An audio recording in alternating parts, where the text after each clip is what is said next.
All right, everybody. Welcome back to this here episode of the Halcyon Frequency Podcast, featuring myself, BlindiRL, 2D Curie, FGsquared, and Jess.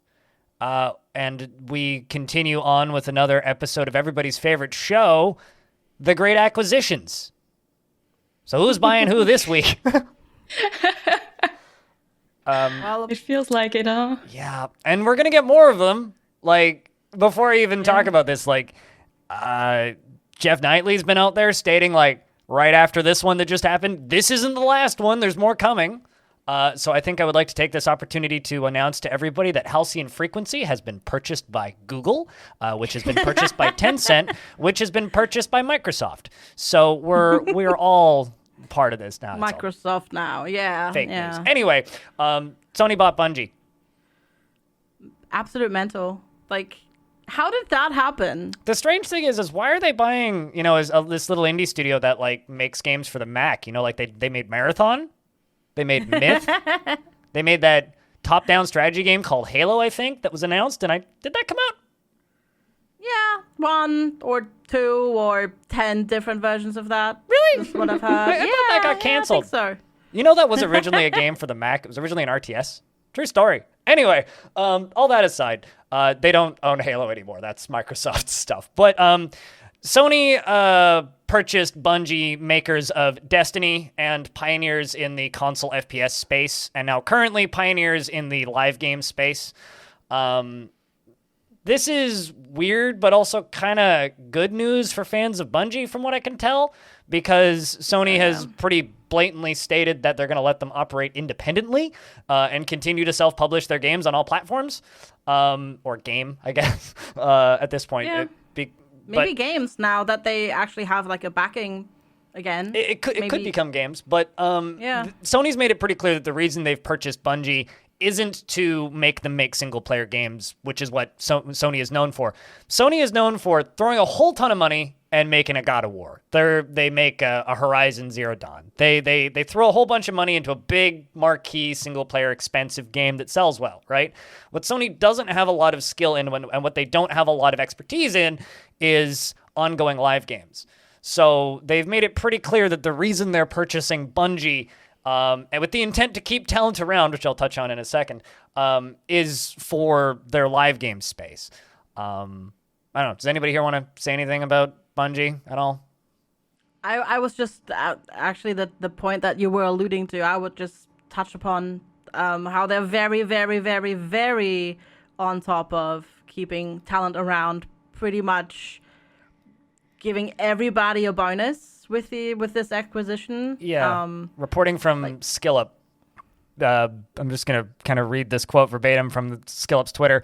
Sony are so keen to lock in Bungie's talent that they are giving an average of $1 million per staff member in long-term retention incentives. That is so crazy. It's it's obviously top-heavy, right? It's not like, a little Joe Schmo that's responsible for, I don't know, net code, whatever, is getting $1 million. But even, everybody that stays is getting a bonus, and that's pretty interesting. That's interesting also, and good, I think. I imagine it's probably, when they say long-term incentives, what they mean is that, like, if you stay, every year that you stay, you're going to get, like, 200 grand added onto your salary, and, like, year 2 you'll get another 200, year 3 you'll get another 200, year 4 you'll get another 200, and then year 5 you're going to get your last 200 and maybe some stock. So it's not in one go, you think? Yeah, because I know Amazon, No. Amazon does this sort of stuff, and like some other companies tend to have long-term incentive bonuses like that, where they just pay out on top of a salary, like a big bonus over multiple years. Sounds like a great deal to me, actually. Yeah, right? Hey, Twitch, you want to give it? But yeah, you know what? Talking I'm about not opposed. that, they're trying. Though, I mean, there was that leaked blog post Different that topic. then doesn't exist anymore, but never mind. Yeah. Well, they're trying for people, just not people as famous as us, just people more famous than us.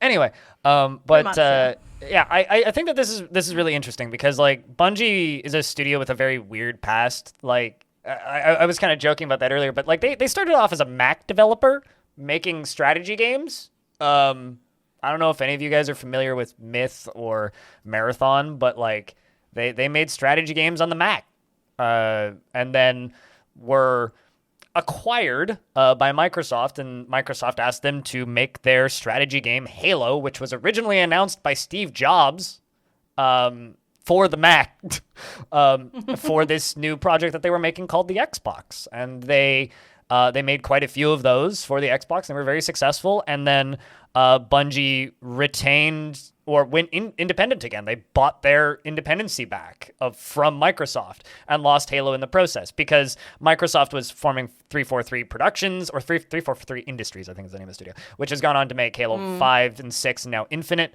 So they were forming that. And so a lot of people from Bungie who wanted to continue working on Halo left Bungie at that point and joined 343. Bungie then went off and started creating Project Destiny, which became Destiny. They got an Activision publishing deal. The weird thing about the Activision publishing deal, because there was a couple of lawsuits that came out around Activision a number of years after this that displayed the actual details of that publishing deal, where Bungie needed to make certain dates for their updates and for the release schedule of Destiny 1. And if they missed those dates, Activision would acquire parts of the studio as payment. So Activision was slowly taking over control of Bungie while they kept missing their due dates on this, which is actually kind of freaky. Anyway, Bungie got out of that deal and then made Destiny free to play, and they've been completely independent without a publisher, self-publishing for the last, I think, 3 years now. So this, to me, like, I don't play Destiny. I have no interest in Destiny. Same. But everybody that I know who plays Destiny is either, like, neutral to ecstatic about this. Because it means that, ideally, morale would go up because everybody's getting bonuses, and they get to remain an independent actor just under the Sony umbrella, which is kind of cool.